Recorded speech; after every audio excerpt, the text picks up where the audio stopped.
যখন নাকি বড় বড় ওই চোরের মতো লিডাররা বড় বড় চোর এই এরা যখন গাড়িতে যায় ওর ওই সর্বরে এখানে বাসি ফু হনে বাসি ফু এখানে সেলু হনে চলি হনে লাথি মারে হনেও কলি এই সম্মান থুইয়া কেমনে কি চলা যায় কি কথা ঠিক কিনা এই জন্য কেতাবের ভিতরে আসছে দুনিয়ার ব্যাপারে তাকানো লাগবে নিচের দিকে আর আখেরাতের ব্যাপারে তাকানো লাগবে উপরের দিকে কথা ঠিক কিনা আচ্ছা তুমি যদি আফসোস করো 10 তলা একটা বিল্ডিং আমার নাই আচ্ছা বলো তো তোমার কিসমতে না থাকলে এই 10 তলা বিল্ডিং তোমার হয় হ্যাঁ আচ্ছা তুমি 10 তলা বিল্ডিংটা দেখছো তা ঢাকা যাওয়ার পরে আইল্যান্ড ছিল না আইল্যান্ড এই আইল্যান্ডের ভিতরে অনেকে দেখছে এই রৌদ্রের মধ্যে বৃষ্টির মধ্যে এই কত আল্লাহর বান্দারা বান্দিরা আহারে দিন রাত ওখানে যাপন করে রাত্রি যাপন করে না দেখছেন ওদের ঘর বাড়ি আছে তাহলে তুমি হেদিকে তাকাও নাই যে মালিক এও তো তোমার বান্দা এও তো তোমার বান্দি মালিক ওর কোনো ঘর নাই বাড়ি নাই আহারে আজকে আইল্যান্ডের ভিতরে রাত্রের ভিতরে রোদ্রের ভিতরে পড়িয়ে রয়েছে তুমি তো এর চেয়ে আমাকে 1000 গুণ ভালো রাখছো কথা কয় না তখন তোমার দিলে শান্তি বাড়বে না কমবে আর তুমি 10 তলা বিল্ডিং এর দিকে তাকাই যদি বলেন 10 তলা বিল্ডিং আমার নাই শান্তি বাড়ে না কমবে অশান্তি বাড়ে এর জন্য দুনিয়ার দিকে তাকাই দেবে কোন দিকে আবার কোন আবার বলেন আর আখেরাতের ব্যাপারে উপরের দিকে কথা ঠিক কিনা এই জন্য আমার বাজানদেরকে বলবো পর্দা আলে মা বোনদেরকে বলবো শোনেন কোরআনুল কারীমে আল্লাহ রাব্বুল আলামিন বলে দুনিয়া এবং দুনিয়ার ভিতরে ক্ষমতা টাকা পয়সা এই মাতুকবাড়ি সরদারি এই বিভিন্ন কায়দায় এগুলো চাকচিক্যময় কইরা শয়তান তোমাদের সামনে উপস্থাপন করার পরে তোমাদের দেল মন ওদিকে ঝুঁকে যায় কে বলছেন আল্লাহ কে বলছেন আল্লাহ এখন দেল মন তো ঝুঁকছে ঝোঁকার পরে কি হয়েছে এখন মোমেন বান্দা বান্দীদেরকে আল্লাহ রাব্বুল আলামিন সান্ত্বনা দেওয়ার জন্য কোরআনুল কারীমে আল্লাহ বলেন হে আমার মোমেন বান্দা বান্দীরা লা ইয়াগুররান্নাকা তাকাল্লুবুল লাযিনা কাফারু ফিল বিলাদ মাতাউন কলিলুন সুম্মা মাওয়াহুম জাহান্নামু ওয়া বিসাল মিহাদ হে আমার বান্দা বান্দীরা দুনিয়াদারদের কাফেরদের বেঈমান বদমাশ নাস্তিকদের জালেমদের শান শওকত সম্পদ দেখা ওদের ক্ষমতা দেখা তোমরা যেন ধোকার ভিতরে না পড়ো কারণ ওদের এই শান শওকত ওদের এই মাতুক বাড়ি ওদের এই সরদারি ওদের এই টাকার গরম ক্ষমতার গরম আমার আল্লাহ বলতেছেন অল্প কয়েকদিনের জন্যে এরপরে আমার মালিক বলেন ওদের জন্য এরপরে আমি এমন এক জায়গা বানাইয়া রাখলাম যেই জায়গার নাম হলো জাহান্নাম আল্লাহ আপনি আমাকে আমাদের সবাইকে মাফ কইরা দেন আমার আব্বাজান রহমতুল্লাহি আলাইহি একটা উদাহরণ দিয়ে বলতেন এই গরু পালেন গাবি গরু কি খাওয়ার জন্যে দুধ খাইবেন বাচ্চা হইবে গরুর বংশ বিস্তার লাভ করবে ঠিক না আচ্ছা অন্য জিনিস পালেন এইবার ছাগল পালেন এই মহিলা ছাগল এই দুধ খাইবেন বাচ্চা হইবে কিন্তু এই খাসি ছাগলটা পালেন কা ওরা দুধ দেয় কথা কয় না এই বাচ্চা দেয় দুধও দেয় না বাচ্চাও দেয় না কিন্তু ওইটারে এত আদর করেন কে বুট খাওয়ায় ভুসি খাওয়ায় আবার সুন্দর করে পালে বলে ব্যাপার কি রে এই খাসিটা দুধও দেয় না বাচ্চাও দেয় না এইটা এত সুন্দর করে ভালো কা কলে মেয়ে বড় হইতেছে ছেলে বড় হইতেছে এদের বিবাহ শাদীর ব্যবস্থা আছে তখন নতুন মেহমান আসবে তখন এই খাসিটা কাজে লাগবে কথা ঠিক যাবে ঠিক আমার মালিক বলেন হে আমার বান্দা বান্দিরা আমি এই দুনিয়ার ভিতরে নাস্তিকদেরকে এবং এই যারা ইসলাম বিদ্বেষী চক্রদেরকে এত শান শওকত কেন দান করলাম ওদেরকে এত আমি আদর করিয়া কেন পারলাম এর পালার কারণ হলো আমার একটা জায়গা বানায় রাখছি শাস্তির তার নাম হলো জাহান্নাম এই জাহান্নামের আগুন জ্বালাইতে ওদের মতো নাফরমানের হাজালি লাগবে কথা বুঝলেন কি বুঝেন না এই জন্য আমার বাজানদেরকে বলবো, পর্দা আলে মা বোনরা যারা শুনতেছেন শোনেন, যারা দুনিয়াকে মুখ্য মনে করছেন, আখেরাতকে ভুলছেন, আমি সেই বাজানদেরকে বলবো, পর্দা আলে মা বোনরা যারা শুনতেছেন, দুনিয়া কিন্তু শান্তির জায়গা না। কি কি মনে করছেন? দুনিয়া শান্তির জায়গা? এই যে গরম লাগে, ভালো লাগে না খারাপ লাগে? যখন প্রচণ্ড শীত, খারাপ লাগে না ভালো লাগে? এরপরে রোগ ব্যাধি হইলে ভালো লাগে না খারাপ লাগে? ছেলে সন্তান কথা শোনে না, ভালো লাগে না খারাপ লাগে? শত্রু মিত্রুর অভাব নাই, ভালো লাগে না খারাপ লাগে? তাহলে বুঝে গেল দুনিয়ার কোথায় আপনি শান্তি পাবেন না, এই শান্তির জায়গা না। কথা ঠিক কিনা? এই জন্য আমার বাজানদেরকে বলবো, পর্দা আলে মা বোনরা যারা শুনতেছেন, দুনিয়াতে আমাদের মালিকই পাঠাইছেন পরীক্ষার হলে পরীক্ষা দেওয়ার জন্যে, পরীক্ষার হলে পরীক্ষা দেওয়ার জন্যে। কথা ঠিক কিনা? এই জন্য দেখবেন সাহাবায়ে কেরামদের ইতিহাস, আল্লাহর ওলিদের ইতিহাস, তাদের দুনিয়ার কোনো ওইভাবে আল্লাহকে বেজার কইরা সব সম্পদ যদি পায়ের উপরে ফেলাইতো, এক কিঞ্চিত পরিমাণ তাদের কোনো মায়াই ওর প্রতি যাইত না। বড় পীর আব্দুল কাদের জিলানী রহমাতুল্লাহি আলাইহি, তার দরবারের ভিতরেই এক আল্লাহর বান্দা গেছিলেন আলেম, হুজুরের দরবার দেখার জন্য। যাইয়া দেখে হুজুরের দরবারে শান শৌকত, বিল্ডিং, অভাব নাই। এখন সে মনে মনে বলে, এত বড় দুনিয়াদার, এ আল্লাহওয়ালা হয় কিভাবে? এখন বলতেও পারে না। পায়খানার ভিতরে যাইয়া দেওয়ালের ভিতরে লিখতে আছে, নামার দাস্তকে দুনিয়া দোস্তে দাঁড়াত। এই মেসরা লিখে থুইয়া বেরিয়াস, যে এত বড় দুনিয়াদার সে করে আল্লাহ হইতে পারে না। এখন আর একজনের বাথরুমের ভিতরে ঢুকিয়া দেখে যে এরকম একটা মেসরা লেখা, পংক্তি, এক লাইন, যে এত বড় দুনিয়াদার আল্লাহ হইতে পারে না। তখন সে সামনে মেসরা লেখে, আগার দারাত বারায়ে দোস্তে দারাত, যেই দুনিয়া আমার মালিককে রাজি খুশির জন্য, ওই দুনিয়ায় কোনো ক্ষতি নাই। জোরে বলেন কথা ঠিক না বেঠিক? দুনিয়ার সম্পর্ক দিলের সঙ্গে, কলবের সঙ্গে। বাজান, আল্লাহর ওলিদের ইতিহাস পড়লে দেখবেন, সাহাবায়ে কেরামদের ইতিহাস পড়লে দেখবেন, এই বড় পীর আব্দুল কাদের জিলানী রহমাতুল্লাহি আলাইহি একদিন ছাত্রদেরকে হাদিস পড়াইতেছেন। হঠাৎ একজন আইসা বলতেছে, হযরত, আজ সমুদ্রের ভিতরে, জাহাজের ভিতরে মালসহ আপনার জাহাজ ডুবে গেছে, মালসহ জাহাজ ডুবে গেছে। এইটা শোনার পরে হুজুর বলেন, ইন্না লিল্লাহি ওয়া ইন্না ইলাইহি রাজিউন। এরপরে তিনি চক্ষু বন্ধ কইরা মাথার একটু নিচের দিকে কিছুক্ষণ রাইখা আবার মাথা উঠাইয়া বলতেছেন, বাজানরা পড়ো। ছাত্ররা বলতেছেন, হযরত, ব্যাপার তো কিছু বুঝলাম না।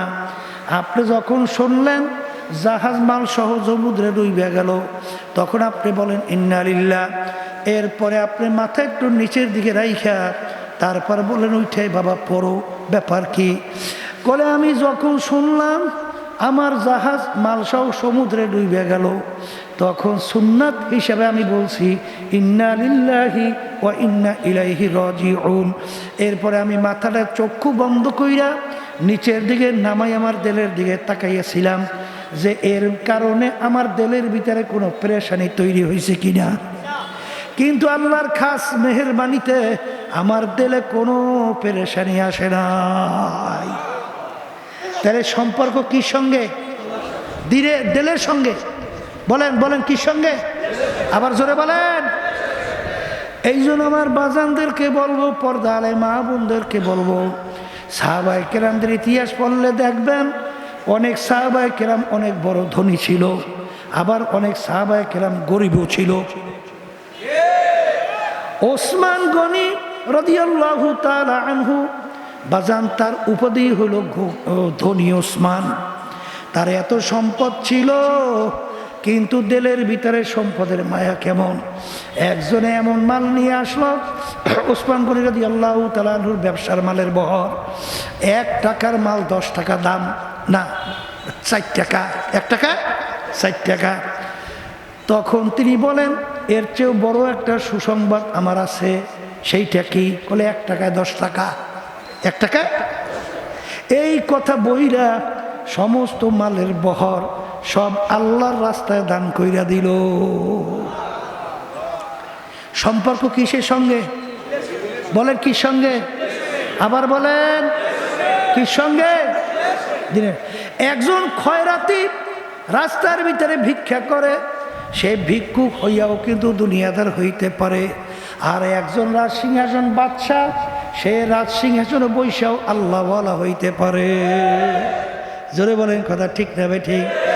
এই হারুন রশিদ বাদশার নাম শোনেন নাই? শুনছেন? শুনছেন? আমি ভারতে দিল্লিতে যখন গেছিলাম, এই শাহজাহান বাদশাহ তাদের যে ইবাদতখানা, সেইটার ভিতরে ঢুকেও আমি দেখে আসছি। এত বড় বাদশাহী করছে রাজত্বে, কিন্তু রাত্র গভীরে মালিকের সামনে সেজদায় পড়িয়া সুবহান রাব্বিয়াল আলা কইয়া টান মারছে, 2 চোখের পানি ছাইরা মালিকের কাছে মাপ চায়। জোরে বলেন কথা ঠিক কিনা? দুনিয়া কাকে বলে? যেই দুনিয়া আমার মালিক বেজার, ওইটা হলো দুনিয়া। আর যেই দুনিয়া আমার মালিক বেজান না, ওইটা হলো আখিরাত। জোরে বলেন কথা ঠিক না বে ঠিক? এই জন্য আমার বাজানদেরকে বলবো, পর্দারে মা বোনদেরকে বলবো, দিন যত যায়, রাত্র যত যায়, বাজান সপ্তাহ যায়, মাস যায়, বছর যায়, যুগ যায়, যুগ যায়, যত দিন রাত্র যায়, মানুষ কেমন জানি জাহান্নামের দিকে দৌড়াইয়া রওনা দেয়। জোরে বলেন কথা ঠিক কিনা? আল্লাহ রাসূল সাল্লাল্লাহু আলাইহি ওয়াসাল্লাম বলেন, বাজান শেষ যুগের মধ্যে ঈমানদারদের ঈমানের উপরে মজবুত থাকে এত কষ্ট হবে, জ্বলন্ত একটা আগুনের আংটা হাতের মুঠের ভিতরে রাখতে যত কষ্ট, তার চেয়েও বেশি কষ্ট হবে ঈমানদারদের ঈমানের উপরে মজবুত থাকা। আল্লাহ রাসূল সাল্লাল্লাহু আলাইহি ওয়াসাল্লাম বলেন যে এত কষ্ট স্বীকার কইরা ঈমানদারদের সংখ্যা হবে অল্প, ছোট সংখ্যা। কি বলেন? তারপরেও কিয়ামত পর্যন্ত এক শ্রেণী থাকবে, যত কষ্ট হোক না কেন আল্লাহর ফজল ও করমে তাদেরকে ঈমান থেকে সরাইতে পারবে না। মালিকের কাছে দোয়া করেন, কারণ জফুল কালাম আমার মালিকের হাতে। দিলের মালিককে, মালিকের কাছে দোয়া করে আমি তো নিয়াত করছি, বাজান যত কষ্ট হোক না কেন আল্লাহর ফজল ও করমে ঈমানের ভিতরে মজবুত থাকতে চাই। এখন আপনাদের কি খেয়াল? এই আপনারা কারা কারা থাকতেছেন? আল্লাহ হাত উঠান, সবাই হাত উঠান।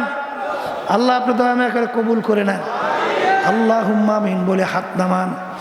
এখন আমার মালিকের কাছে দোয়া চাওয়া করা লাগবে। তাআত তৌফিক তাআত হামজাতু ইয়ামানাত ওয়া ইজাবাত হামজাতু। বাজান ছোট মায়ের কোলের দুধ পানকারী বাচ্চা, ও মাকে জোর করে টাইনা দুধ খাবে এই শক্তি কিন্তু বাচ্চার নাই। মা তো বাচ্চাকে রাইখা বাজান বিভিন্ন কাজের ভিতরে লিপ্ত থাকে, কিন্তু বাচ্চার যখন দুধের প্রয়োজন হয়, মাকে কাছে পাওয়া প্রয়োজন হয়, তখন বাচ্চার একটা অস্ত্র ওয়া ওয়া কইরা কান্দে, তখন মায়ের কাছ হাতের থেকে পইরা যায়, দৌড় দিয়া যাইয়া বাচ্চাকে মা ধরে, তামাম গায়ে পায়খানা প্রসাবে বাচ্চার ভরা। মা রাগ কইরা বাচ্চাকে আগুনেও ফালায় না, পানিতেও ফালায় না, দোয়াইয়া পোষায় বাচ্চাকে কোল নিয়ে আদর করে চুমা দেয়, আর বলে বাচ্চা তোকে আমি কষ্ট দিছি। ঠিক বাজান মা সন্তানকে যত মায়া করে, এর সে 100,000 গুণ বেশি মায়া করে আমার মালিক বন্দাবান্দিকে। বাজান আমার মালিক তাকাইয়া থাকে যে বন্দা শয়তান এবং নফসের জিনজির থেকে বাঁচতে পারে নাই। আরে এই যে আল্লামা আল্লাহু আকবার, আল্লামা আল্লাহু আকবার, আল্লাহু আকবার, শেখ সাদি রহমাতুল্লাহি আলাইহি তিনি মালিকের দরবারে বলতেছেন, মালিক কারিমা বেবাকশা এবার হালেমা কে হাসতা মাসিরে কামান্দে হাওয়া। হে আমার দয়ার মালিক, দয়া মায়া করে তুমি একটু আমার দিকে তাকাও। আমি তো নফসের জিনজির রশির ভিতরে আবদ্ধ হয়ে গেলাম, আমি তো বাঁচতে পারতেছি না। দয়া মায়া করে তুমি নফসের জিনজির থেকে মুক্ত করে দাও। হে আমার দয়ার মালিক, শয়তানের ধোঁকার থেকে তো আমি বাঁচতে পারতেছি না। দয়া মায়া করে তুমি আমাকে শয়তানের ধোঁকার থেকে বাঁচার তৌফিক দান করো। তাআত তৌফিক তাআত হামজাতু ইয়ামানাত ওয়া ইজাবাত হামজাতু সফরদম বাতুমা আয়ে খেশরা তুদানি হিসাব কামো বেশরা। যখন বান্দা বান্দি নিজে আমার মালিকের কাছে সুপুর্দ করবে, আমার মালিক হাদিসের ভিতরে, হাদিসে কুচ্ছির ভিতরে আসছে, মান আতানি আমশি আতাইতুহু হারওয়ালা। বান্দা বান্দি আমার মালিককে পাওয়ার জন্য যখন হাইটা হাইটা রওনা করে, আমার মালিকের রহমত দৌড় মাইরা তার রহমতের কোলের মধ্যে টাইনা জাগা না দিয়া পারে। এই যে আমার বাজানদেরকে বলবো, পর্দারে মা বোনদেরকে বলবো, বাজান আমি আপনাদের সামনে প্রথম আয়াত শরীফ তেলাওয়াত করছিলাম। আয়াতের ভিতরে আমার মালিক বলেন, কিয়ামতের ময়দানে আমি মানুষগুলোকে উঠাবো, উঠাই ওদের আমল নামা দাড়ি পাল্লায় দিয়া ওজন দেব। যাদের নেকের পাল্লা ভারী হবে ওদের জন্য আমি এমন মেহমান খানা বানায় রাখলাম, যেই মেহমান খানার নাম হলো বেহেশত। আল্লাহ আপনি আমার জন্য, আমাদের সবার জন্য কবুল করে নিয়ে। আমি দাড়ি পাল্লাই দিয়ে আমুল নামা ওজন দেব। যাদের নেকের পাল্লা হালকা হবে, গুনার পাল্লা ভারী হবে, ওদের জন্য এমন শাস্তির জায়গা আমি বানায় রাখলাম, যেই শাস্তির জায়গার নাম হলো জাহান্নাম। আল্লাহ আপনি আমাকে, আমাদের সবাইকে জাহান্নাম থেকে মুক্তি দান করেন। বাজান আমল নামা দাড়ি পাল্লায় দিয়া ওজন দেবে। আমি বলি নাই, কোনো পীর বলে নাই, কোনো মুফতি মুহাদ্দিস বলে নাই, আল্লাহ রাব্বুল আলামিন বলছেন, আমরা শুনাইতেছি। নেকের পাল্লা ভারী, গুনার পাল্লা হালকা নিয়া আমার মালিকের দরবারে হাজিরা দেওয়া লাগবে। এ জোরে বলো কথা ঠিক না বেঠিক? এই কবরের যাত্রীরা মুসলমান বলতেই কিন্তু মন চায়, নেকের পাল্লা ভারী করবে, গুনার পাল্লা হালকা করবে, তারপর দুনিয়ার থেকে বিদায় নিয়ে মাওলার কবরে রওনা করবে। কিন্তু বাজান শয়তান এবং নফস আম্মারা, মানুষ শয়তান তোমার আমার পিছনে শত্রু হিসাবে সবসময় দায়িত্ব পালন করে, বাঁধার নেকের কাজে বাধা দেয় এবং দুনিয়ার শান শওকত, সম্পদকে, সম্মানকে চাকচিক্যময় তোমাদের আমার কাছে কইরা দেখায়। এর থেকে বাঁচার জন্যই আমার মালিক তোমাকে আমাকে হুকুম করছেন, ওয়াকুনু মা'আস সাদিকিন, তোমরা সাদিকিন বান্দাদের সঙ্গী হইয়া যাও। এই হুকুমটা কার? এই জোরে বলো কার? সোহবতে সালেহ তোরা সালেহ কুনাদ, সোহবতে তালেহ তোরা তালেহ কুনাদ, এক জামানা সোহবতে বা আউলিয়া বেহতর আসদ সালে তাআত বেরিয়া গেলে খুশবু এদার হাম্মামে রোজে রসিদাস দস্তে মাহবুবে বাদাস্তাব। বাজান নামাজির সঙ্গে চললে নামাজি হওয়া যায়। আসতে বলে, জাকিরিনের সঙ্গে চললে জাকিরিন হওয়া যায়। সত্যবাদীদের সঙ্গে চললে সত্যবাদী হওয়া যায়, ভালো মানুষের সঙ্গে চললে ভালো মানুষ হওয়া যায়, আর খারাপ লোকের সঙ্গে চললে ভালো মানুষও খারাপ হইয়া যায়। ওয়াকুনু মা সাদিকিন, সাদিকিন বান্দাদের সঙ্গী হও এক জামানা, সোহবতে বা আউলিয়া বেহতার আসাদ সালে তাআত বেরিয়া। 100 বছর নফল ইবাদত করবা, যেই পরিমাণ লাভবান হবা একজন সাদিকিন বান্দাদের সঙ্গে অল্প সময় যদি সময় কাটাও তার চেয়ে বেশি লাভবান হবা।